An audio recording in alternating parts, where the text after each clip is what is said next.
Coordination, right. अब देखो दो टर्म्स है, एक टर्म है तुम्हारा कंट्रोल और दूसरा क्या है, कोऑर्डिनेशन। तो यानी कि हमारे, अब हम बायो कह रहे हैं तो bio is all about living, bio is all about living. और लिविंग में जो मेन हम दो चीजें कंसीडर करते हैं, एक होता है हमारा एनिमल्स, और एनिमल्स में जो हम 10th स्टैंडर्ड में स्पेशली डील कर रहे हैं वो कर रहे हैं ह्यूमन के साथ, ठीक है। और जो दूसरी चीज है वो है प्लांट्स। तो इस पर्टिकुलर चैप्टर में कंट्रोल एंड कोऑर्डिनेशन एनिमल्स के अंदर, that is human, and plants के अंदर कैसे हो रही है, we will be talking about that. तो कंट्रोल एंड कोऑर्डिनेशन, जैसे मैंने कहा कि ये चैप्टर दो वर्ड से मिलकर बना है, एक कंट्रोल वर्ड है, दूसरा कौन सा वर्ड है, कोऑर्डिनेशन। यानी एक यूनिट ऐसा होना चाहिए जो कौन सा काम करेगा, कंट्रोल करने का काम करेगा।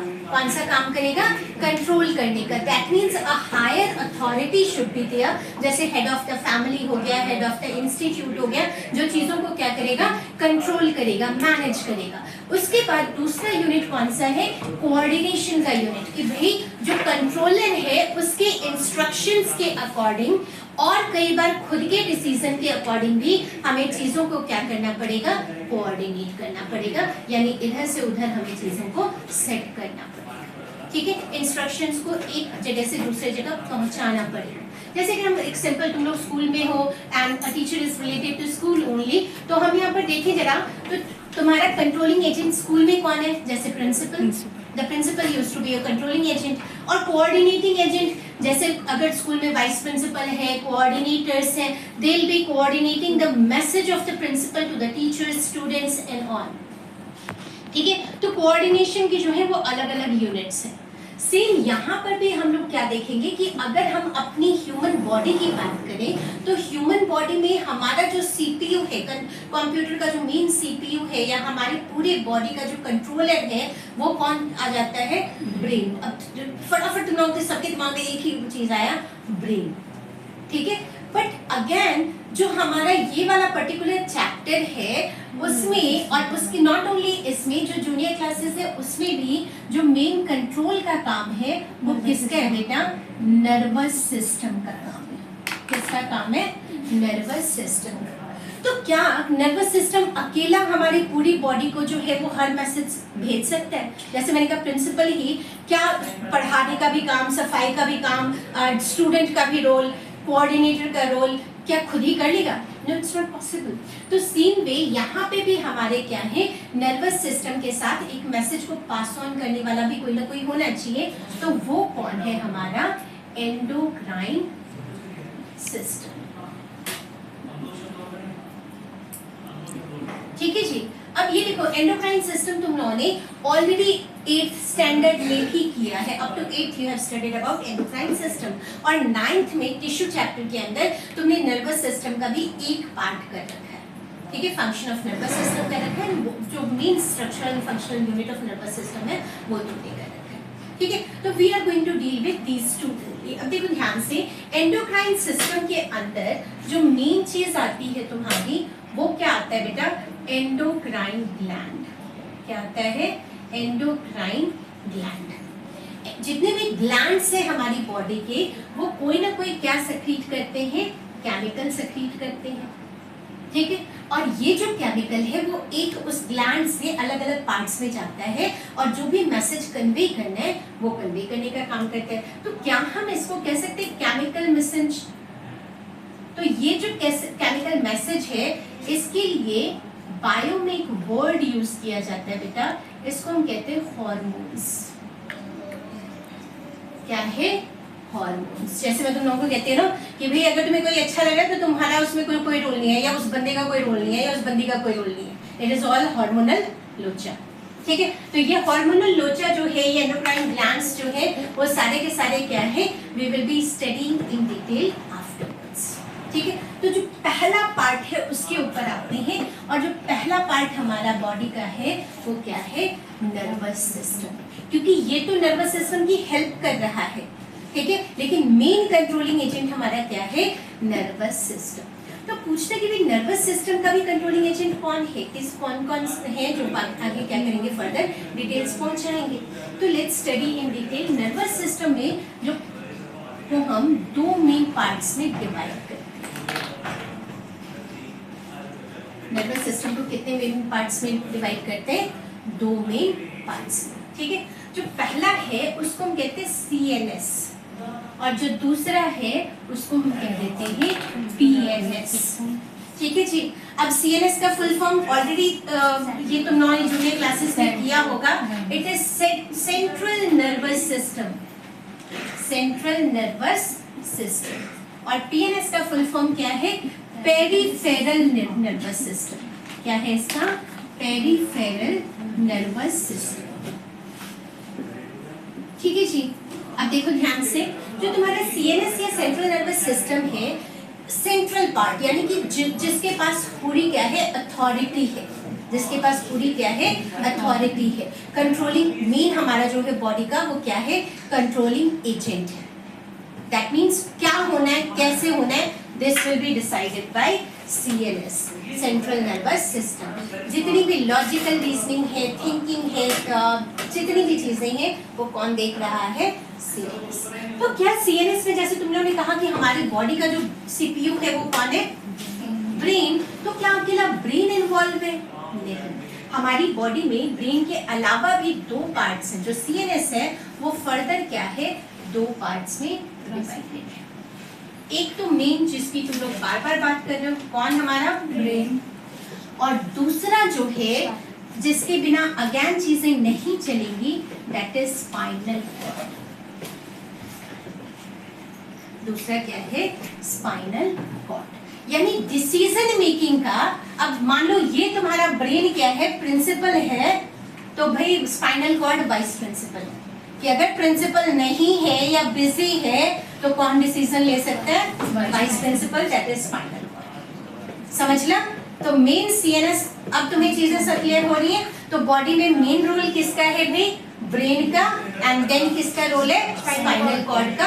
बट देन ये नहीं समझना कि भाई अगर ब्रेन को हम इग्नोर करते स्पाइनल कॉर्ड को थोड़ा वो कर लें, ना ना ना ना ना। इसकी भी रिपोर्टिंग किसको है? ब्रेन को है। ये भले ही 1 मिनट के लिए एक्शन ले लेगा, लेकिन बाद में इसको किसको बताना पड़ेगा? और ब्रेन जो है वो मेन काम करेगा। मेन काम कौन कर रहा है? हमारा ब्रेन। समझ लो? चलिए आगे। अब हम आते हैं पेरिफेरल नर्वस सिस्टम के तरफ, ठीक है बेटा जी।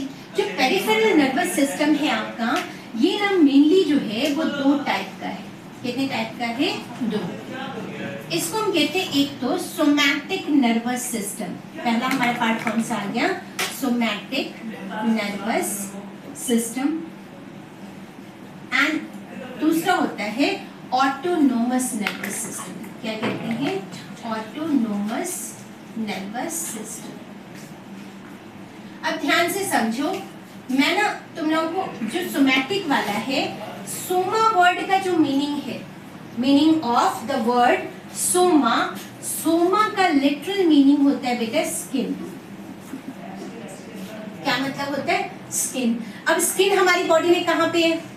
Through out the body, from tip to toe, top to toe, हर जगह, ब्रेन हेड से लेकर टो तक सब जगह है, ठीक है।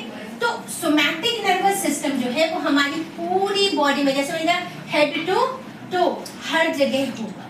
तो ये जो सोमैटिक नर्वस सिस्टम है, इसके अंदर 2 टाइप के जो है वो नर्व्स आती हैं। नर्वस सिस्टम भी नहीं, इसकी जगह अगर तुम वर्ड लिखना चाहो you can write as nerves also. 2 type के नर्व्स होते हैं इसके अंदर। अब हेड में कौन सा नर्व? Cranial nerves. कौन सा नर्व्स? क्रेनियल। और जो दूसरा टाइप है वो है स्पाइनल नर्व्स। दूसरा नर्व्स कौन सा है? स्पाइनल नर्व्स, ठीक है। जो तुम्हारा ऑटोनोमस नर्वस सिस्टम है, ये भी फर्दर 2 टाइप का होता है, ठीक है। कौन कौन से भी?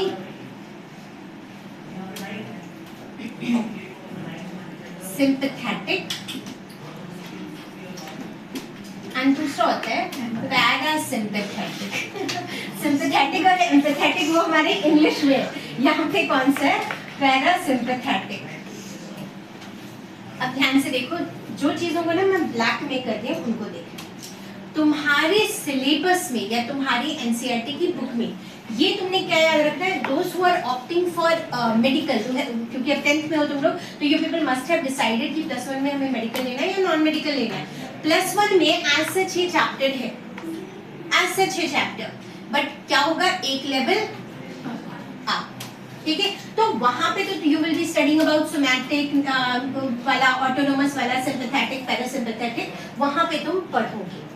अब यहाँ 10th लेवल पर तुम्हारा क्या है, जो पेरिफेरल नर्वस सिस्टम है, यहाँ पे ध्यान से देखो, जो मैं ब्लैक से कर रही हूँ, तुम्हारी 10th की बुक में, एनसीईआरटी की बुक में इनके बारे में बात नहीं की गई है। I hope the boundaries are very much clear to you, ठीक है। तुम्हारे 10th की बुक में जिससे जो भी मैंने ब्लैक के साथ बाउंड्री बनाई है उसकी बात नहीं की गई, ठीक है। तो बात किसकी की गई है, सीएनएस की बात की है, पीएनएस की बात की है, और पीएनएस को फर्दर 2 पार्ट्स में डिवाइड कर दिया, cranial nerves and spinal nerves. Terms clear है, पक्का। बाकी दिमाग उन्होंने नहीं लगाया, कहते हैं हाँ भाई वही दिमाग लगाएंगे बाकी जिनको आगे चलकर क्या लेना है, ठीक है। कहते हैं यहीं से लाइन क्या कर लो, ड्रॉ कर लो कि किसने मेडिकल लेना है, किसने नॉन मेडिकल। तो अगर टर्म्स थोड़ी थोड़ी इजी लग रहे हैं तो गो अहेड विद मेडिकल, ठीक है जी, क्योंकि फिजिक्स और केमिस्ट्री तो नॉन मेडिकल में। अब आ जाओ जरा, क्रेनियल नर्व्स जो हैं ये ओरिजिनेट होते हैं कहाँ से, as a word suggest, cranial का मतलब होता है ब्रेन, तो ओरिजिनेट्स फ्रॉम ब्रेन। जो तुम्हारा स्पाइनल नर्व्स होता है, इट ओरिजिनेट्स फ्रॉम स्पाइन।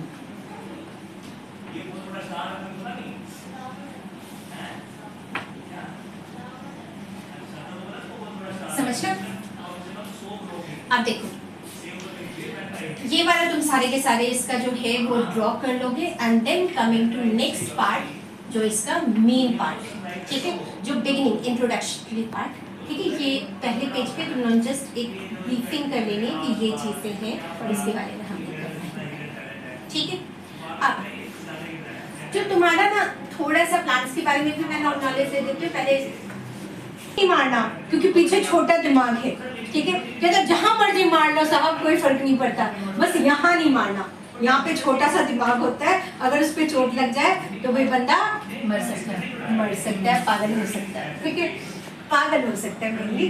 तो वो कहाँ कौन सा ब्रेन आ गया, ठीक है। किसी की चोट तो नहीं लगी हुई, मेरे लगी नहीं कर रहे, पता क्या हुआ, इशारा कर रहे हो, मैं सीरियस लगी थी, तो ठीक है ना सब। हाँ, ठीक है, मेरे को तो डाउट है। मैम आप बताओ, 4 ब्रेन सेल्स नहीं होती हैं? नहीं होती है।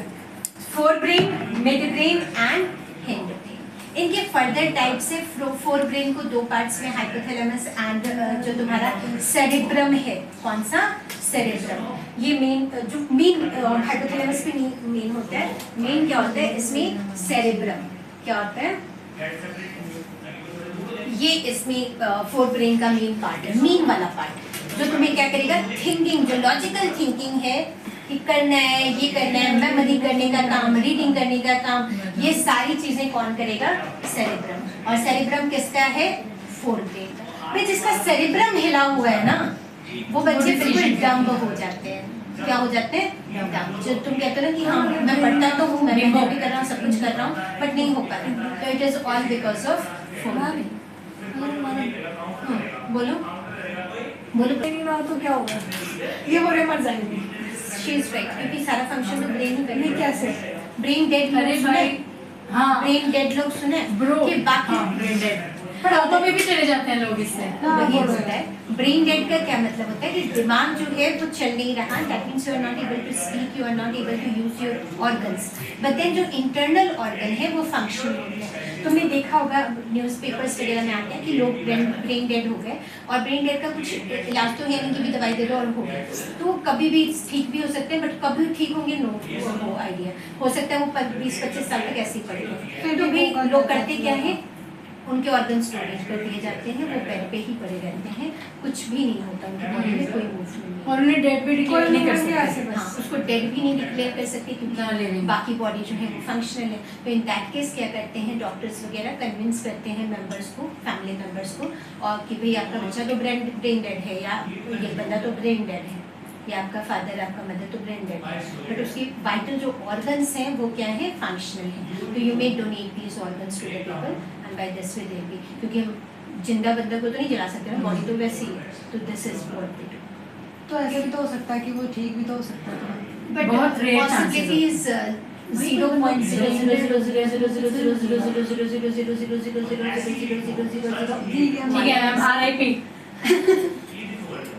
0.000000000000000000000000000000000000000000000000000000000000000000000000000000000000000000000000000000000000000000000000000000000000000000000000000000000000000000000000000000000000000000000000000000000000000000000000000000000000000000000000000000000000000000000000000000000000000000000000000000000000000000000000000000000000000000000000000000000000000000000000000000000000000000000000000000000000000000000000000000000000000000000000000000000000000000000000000000000भाई ओम शांति बोला करो, RIP, फिर हम लोग बंदे को थोड़ी दफनाते हैं, जो बंदे को थोड़ी दफनाते हैं, हम लोग बंदे को थोड़ी दफनाते हैं, जो बंदे को दफनाते हैं वो लिखते हैं रेस्ट इन पीस, कि भाई बंदा हमने दफन कर दिया, रेस्ट इन पीस। हम तो जला देते हैं, तो किसको रेस्ट इन पीस करवाओगे? ठीक है, तो आत्माएं तो ओम शांति, आत्माएं तो ओम शांति। अच्छा, मिड ब्रेन का ना कोई जो है वो सच जो है पार्ट नहीं है, काम तो भाई सबका है तो मिड ब्रेन का काम क्या है, वो कोऑर्डिनेशन का काम करता है फोर ब्रेन और हिंड ब्रेन के बीच, एक ब्रिज का काम करता है। ठीक है, कि भाई फोर ब्रेन से जो चीजें हैं वो हिंड ब्रेन तक जा सके, हिंड ब्रेन की जो चीजें हैं वो फोर ब्रेन तक जा सके। जो तुम्हारा हिंड ब्रेन है ये 3 पार्ट्स में डिवाइडेड है।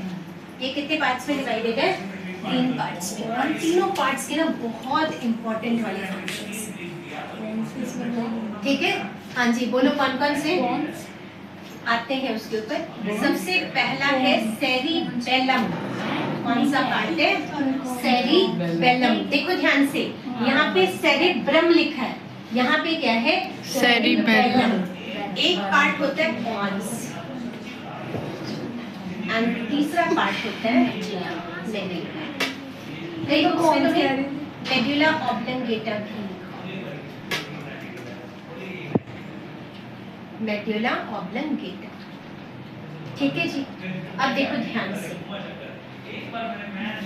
ये ना तुम्हारा जो सेरिबेलम है, जब बंदा अगर ये हिल गया तो बंदा जो है वो सचमुच का हिल जाता है, मतलब तुम्हारा पॉस्चर मेंटेनेंस है। कौन सी चीज?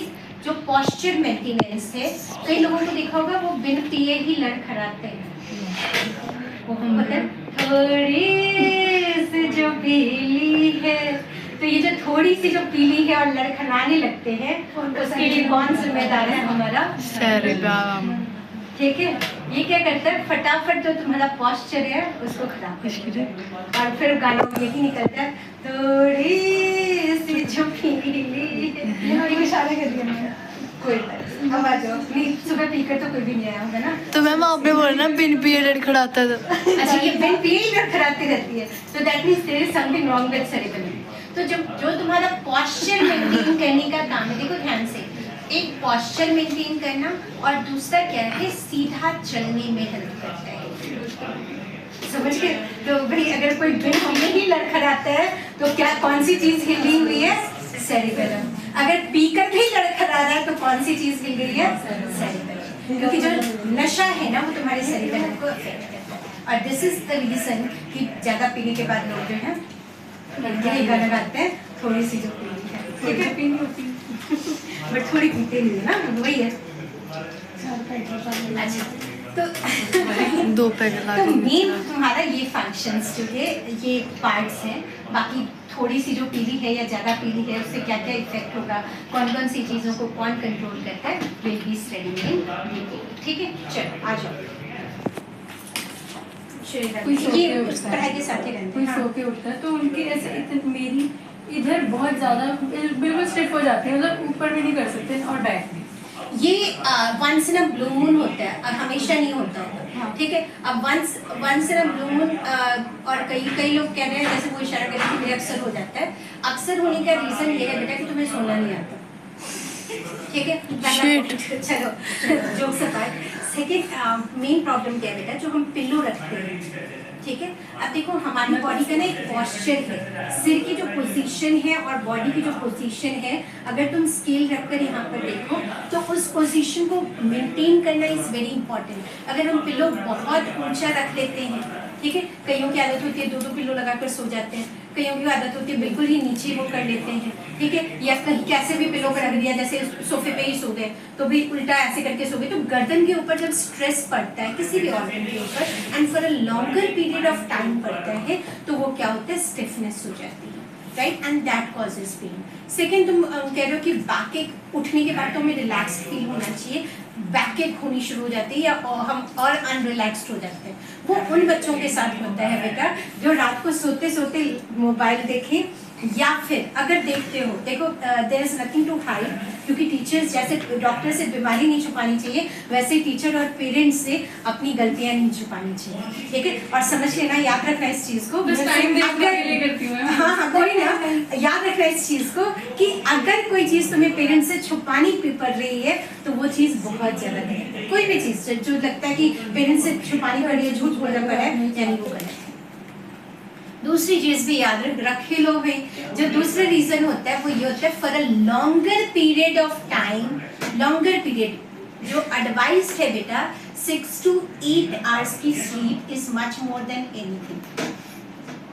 6 to 8 आवर्स की स्लीप। अब यहाँ पे स्लीप मतलब डजंट मीन कि दे स्लीप ओनली, कि सो गए तो वो स्लीप अगर पूरी नहीं हो रही तो भी प्रॉब्लम है। दूसरी बात क्या है कि बॉडी पे बेड पे ये 6 से 8 घंटे ही बिताने हैं, हम खाते भी वही हैं, सोते भी वही हैं, डैश डैश डैश सब कुछ वही करता है, ठीक है, XYZ, राइट। तो वो जो XYZ है जब तक उसको कंट्रोल नहीं करते ना, कि बेड पे ही पड़े पड़े भी दर्द होता है, बेड पे पड़े पड़े भी दर्द होता है। भाई भगवान ने हमारी बॉडी को ऐसा बनाया, हम बैठें उठें चलें डांस करें, थोड़ा खेलें उन्हें, डांस नहीं करें, वो देखो पीछे डांस भी करने लगा, नीचे चल रही, पंजाबियों में तो बहाना चाहिए पकड़ेगा, है ना। चलो this is it, any other doubt? आ जाए हम अपने रेगुलर लेक्चर के ऊपर, लास्ट में 2 मिनट के। चलो अब ना मेन हमारी बॉडी के अंदर जो ये सारा का सारा है वो 3 टाइप के फंक्शंस होते हैं। हमारी बॉडी के अंदर कितने टाइप के फंक्शंस होते हैं? 3। एक होता है वॉलेंटरी फंक्शन। कौन सा फंक्शन? Voluntary function. जो दूसरा होता है बेटा वो होता है इनवॉलेंटरी फंक्शन, जिनको हमारा सारा जो ये नर्वस सिस्टम है वो मिलके कंट्रोल कर रहा है, ठीक है, इनवॉलेंटरी फंक्शन। और तीसरा होता है हमारा जो सिर्फ और सिर्फ तुम किस क्लास में पढ़ रहे हो? 10th स्टैंडर्ड, और इसको हम कहते हैं रिफ्लेक्स एक्शन या रिफ्लेक्स फंक्शन। 3 टाइप के एक्शन है। कितने टाइप के एक्शन है हमारी बॉडी के अंदर? 3 टाइप्स के। 1 इज वॉलेंटरी, दूसरा इज, तीसरा is reflex action. Reflex action, ठीक है। अब जरा ध्यान से देखो कि कौन सा क्या करता है। वॉलेंटरी और इनवॉलेंटरी बच्चे you have already done in junior classes. किन क्लासेस में कर चुके हो? जूनियर क्लासेस में, ठीक है। किसी को याद है वॉलेंटरी क्या था, इनवॉलेंटरी क्या था?